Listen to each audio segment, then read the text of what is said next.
Kedar sir, काल परवा पेपरला बातमी होती की अपक्ष म्हणून तुमचं पेपरमध्ये नाव आलं होतं की तुम्ही इच्छुक उमेदवार आहात.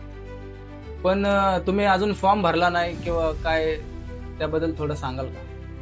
ह्या वर्षी लढायचं होतं, पण असं झालं की ओपनमध्ये म्हणजे आपला जो ड गट आहे तो फक्त एकच ड गट ओपनला म्हणजे सर्वसाधारण पुरुषासाठी आलेला आहे आणि एक ओबीसी साठी गेलेला आहे. तर मी ओबीसी मधनं लढू शकत नाही, तर मी ओपन मधनं लढू शकतो सर्वसाधारण मध्ये.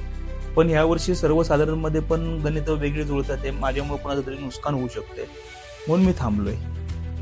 पण तुम्ही तर एवढी प्रभागामधली कामं करता, आपले सगळे सणवार तुम्ही साजरे करता, वर्षातून 10-12 सणवार तुम्ही साजरे करता, जसे की छत्रपती शिवाजी महाराज जयंती असो, छत्रपती संभाजी महाराज जयंती असो, पुण्यतिथी असो, वेगवेगळे कार्यक्रम तुम्ही नागरिकांसाठी राबवत असता. मग यावेळेस असं का?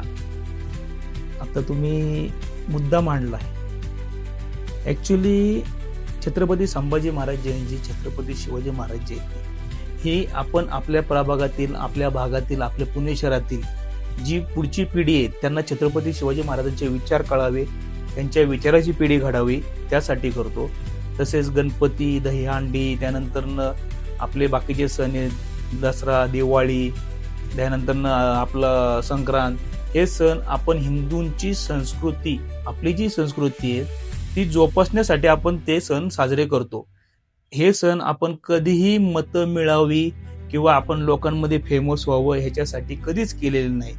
आणि राहिला प्रश्न, तर मला मतच पाहिजे असतील, मला जर कामच करायचं असेल तर मी आमच्या प्रभागातला कचरा आहे, नळ आहे, गटारे, रस्ते, लाईट्स आहेत, हे प्रॉब्लेम घेऊन मी दरवर्षी रस्त्यावर उतरतोच आहे. कधी लोकांनी फोन केला तर मी हजरच आहे. आणि इलेक्शन हा मुद्दा नंतरचा आहे.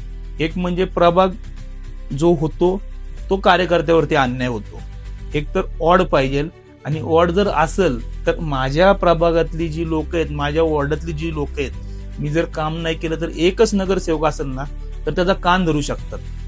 त्यामुळं माझं असं म्हणणं आहे की पुढच्या वर्षी का व्हायना ऑड होईल, लोकांच्या हक्काचा नगरसेवक होईल.